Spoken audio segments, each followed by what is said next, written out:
is your Classic Metal Show right here on theclassicmetalshow.com. That is Dio with a tune called Fever Dreams. And on the phone right now, we've got a guy that knows a whole lot about Dio and Metallica and Megadeth and damn near everything else in the world of metal.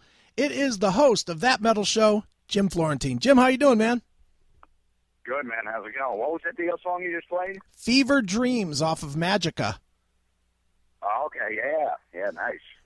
Digging a little bit deeper, man. But and that's something you guys definitely do on That Metal Show, man. 12 years, you guys have, really grown along, a big distance from where you started, and it's just amazing that you guys have had that kind of a run so far. Well, I think what happens is once some artists see one guy do the show, then they want to do it. Sure. So like when Kirk Hammett did the show, Lars like, man, I want to do that show, and then and then it happens with a lot of bands, or as soon as someone big comes on, it legitimizes the show. Like I think when Rob Halford came on the second season, people were like, holy shit, right? Rob Halford's doing a show, and we had Alex Lifeson and Geddy Lee from Rush. Definitely. So I think that really helps our credibility. Sure. Now, Jim, doing a show like this, and for you, who is not necessarily a TV guy. I mean, I know you've done TV spots here and there, but how different was it for you to kind of come out of the comedy realm and certainly to go clean to do a show like this? How difficult was it to make the transition into a more, I don't want to say family friendly, because obviously that's not what you do, but a more, I don't know, FCC friendly type of a thing? Yeah, no, it definitely is, because look, as a comic, you're your own boss.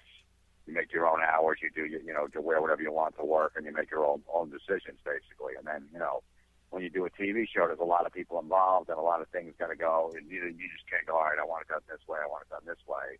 And, and say these words. We're used to saying our own words, too. Mm-hmm. So sometimes, when the stuff's, you got to read stuff for the teleprompter. You're like, oh, man, this isn't my stuff. I'd rather read it this way. But you got to compromise. That's part of the TV world. So it wasn't a big adjustment. I've done it over the years on different stuff. I worked on TV shows. Mm-hmm. But it definitely is. But I also, it makes me appreciate the stand-up, too, when I can just go out and do whatever I want. Sure. After I do something like that. Sure. Now, when you started doing That Metal Show, I mean, clearly you've probably done gigs in the past with Don Jamieson, and certainly you knew Eddie Trunk, but how long did it take you guys before you felt that there was a good chemistry, to get working together? Right off the bat, even before the show was on the air, me and Don were fans of Eddie's. We used to, come back late, drive home late on a Friday night from comedy gigs, and we'd listen to Eddie's radio show in New York. And we're like, man, this guy likes the same music as us. Holy shit. It's unbelievable. Wow, he likes this band too. And then we wound up meeting him at a concert. And he's like, oh, you guys are comedians? You guys should come on my show sometime. I like to have comics sit in and talk music. So, we developed a nice relationship there. And then, Eddie had some contacts over at VH1. And he's like, I'm going to try to pitch a show over there. We're like, all right. And, next thing you know, we were in. Very cool. Now, what is it about comics that is more or less leading, jumping you guys all into the world of metal? I mean, there's yourself and Don doing That Metal Show. Obviously, Jim Norton is doing the Boneyard, a show on the Boneyard there on Sirius XM. Just seems like maybe the mass world is starting to understand that you guys are a lot deeper than dick jokes and just telling jokes, that you guys actually are more like the regular guys that are out there that would actually come to a comedy show. Does that make sense? Yeah, no, I mean, I've always been a metalhead since I was a kid, so I DJ'd and done the radio and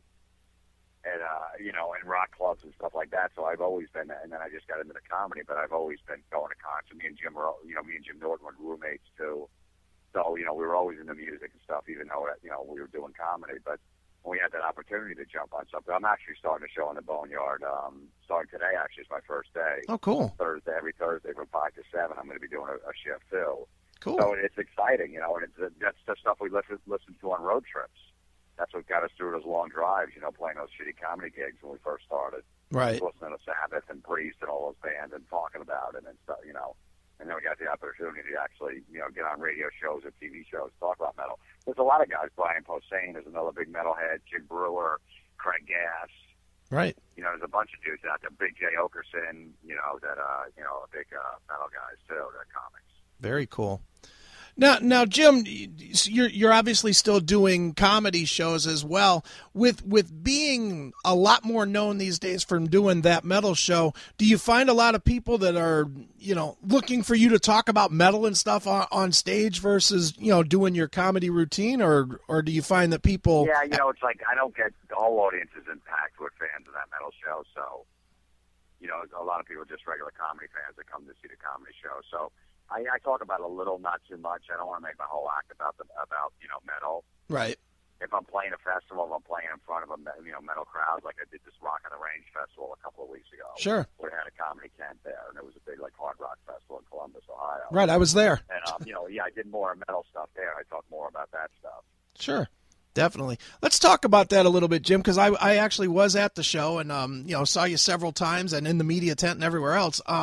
You know, that was a gigantic festival, and this was the first time that I believe that there was a comedy tent, you know, included with, you know, with the other three stages that were just nonstop of metal.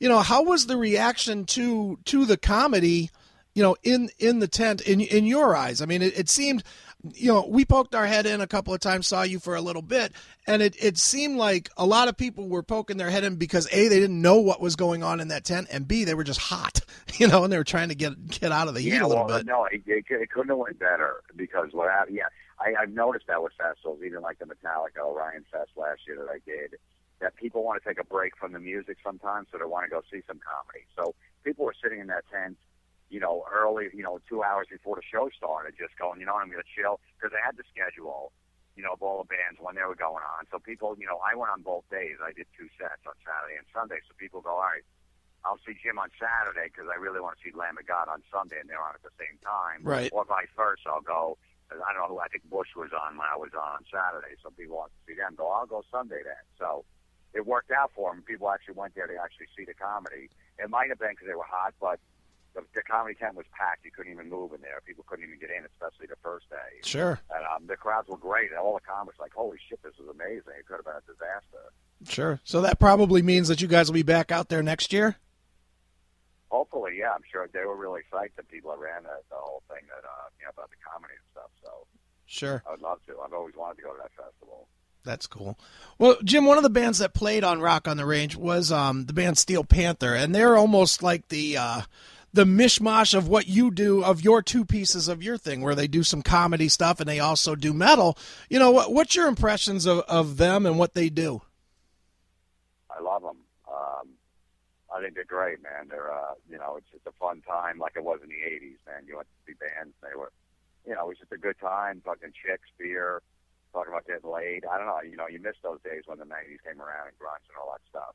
Sure. You know, so I got, you know, and they're good dudes and they're great musicians, and, you know, I like what they do. Excellent.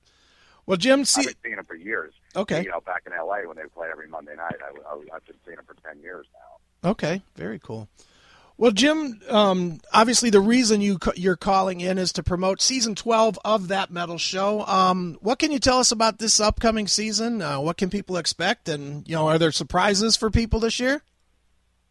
Yeah, we got a new set. We got a new look to the show, brand new open, a new table, and you know, it's a whole different set. We got some new segments that, you know, we took out some of the older stuff that got a little stale. So, but it's still basically the same show, but it's going to look a little different. We still wear our concert T-shirts, right? But you know, the set's a little different, and you know, there'll be a few new things. Right. Now, who are the big names that are going to be featured this year on the show? Jason Newsted's on our first episode. You know, that premieres June 1st. Okay. We spend the whole hour talking to him. He's got a new band, and plus the old Metallica days. Jakey Lee we have, which I'm excited about. We haven't, you know, no one's really seen him for like 20 years. Sure. He plays guitar in a couple episodes and actually is a guest. Neil Fallon from Clutch. I'm a huge Clutch fan. Excited to have him on. You know, then we had Rick Allen from Def Leppard, which was awesome. I never met him. He was really good. That's cool. I'm trying to, you know, Dave Mustaine's on, Rob Zombie, John Five. I can't remember the other ones. But, we got a really solid season, man. I'm sorry. Very cool. Now, Jim, now obviously doing this show, you've had your chance to meet probably a lot of people that you always wanted to meet. Who is left that you haven't met that you still want to get on the show at some point? I'd love to, any of the Van Halen brothers on, or David Lee Roth. Okay. That would be amazing to have them on.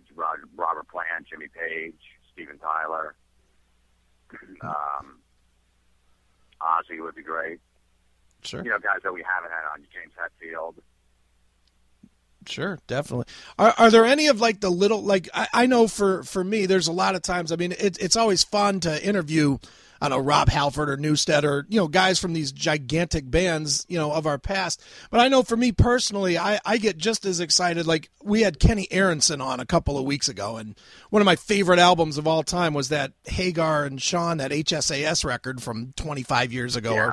Yeah. Or, and for me, it was like really exciting to talk to that guy. Are there any bands like that for you that are, like Vane or some band like that never had huge success, but you'd really like to, get on the show just to expose that, because you were into it? Well, yeah, I mean, there's a bunch of bands, but we haven't actually had them on.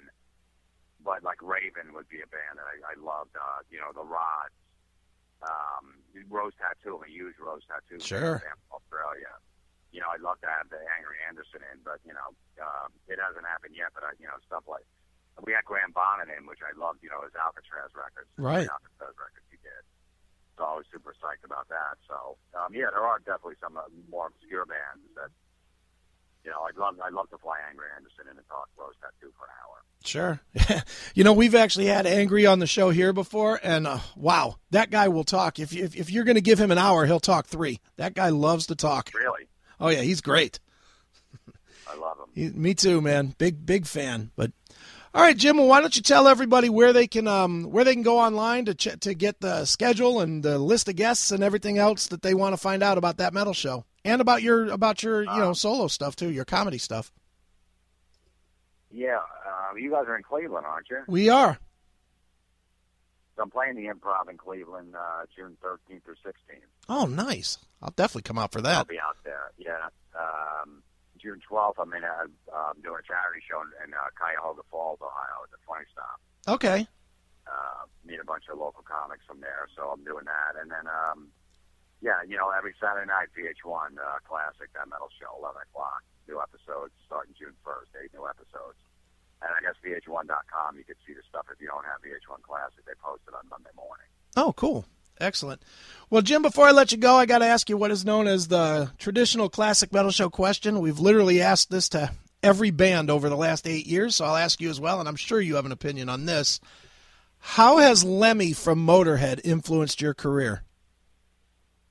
How is what? How has Lemmy from Motorhead influenced your career?